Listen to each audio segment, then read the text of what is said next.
This is Wilson Rothman from Gadget Box on MSNBC.com. You know, smartphones are getting a little hard to tell apart these days, so we decided to come up with a trick to see at least how one manufacturer is doing things differently. That manufacturer is Samsung.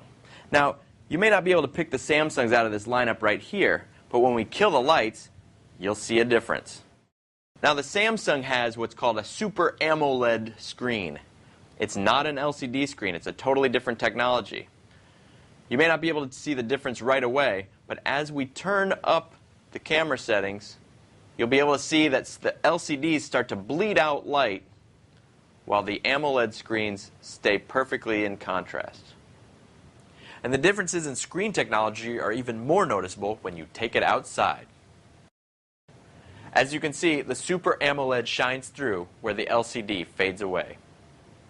Getting the other leading brands out of the way for a second, these are the 4 Samsung models you're likely to find when you walk into your cell phone store. T-Mobile's model has a 4-inch display and a 1 gigahertz processor. The 5-megapixel camera takes pretty decent pictures.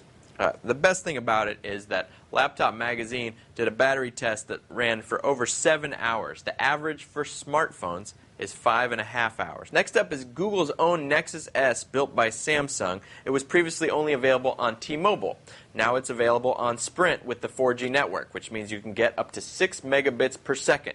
Here we've got the brand new Infuse on AT&T. It's got a 4.5-inch display. Under the hood, it's got a 1.2 gigahertz processor. It's the fastest of these 4. It's got an 8-megapixel camera, and it does shoot 720p video. Here we've got the Droid Charge, Verizon's newest 4G phone. It's very fast. We've gotten over 12 megabits per second download, which is terrific. It's got a beautiful 4.3-inch display. It's got an 8-megapixel camera. Now, the biggest complaint reviewers have about Samsung phones is that they tend to feel plasticky or like a toy. You know, it's kind of a hollow feeling. You know, compare that to these guys. These guys are really rugged. The iPhone is glass and metal. You can't get much more sturdy than that, even though there is obviously a risk of shattering there. The newest Samsung, the Samsung Galaxy 2S, carries on that tradition of plasticky feeling. It's not going to go away. But the other 2 complaints about these phones, that they're not dual core and that they don't shoot 1080p video, are answered with the Galaxy 2S. That's the good news. The bad news is we don't know when the Galaxy 2S is coming to the United States.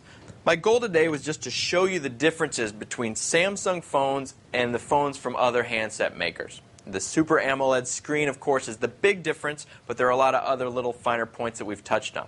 But don't take it from me. Now that you're armed with new information, go into the store and check them out for yourself. For MSNBC.com's Gadget Box, I'm Wilson Rothman.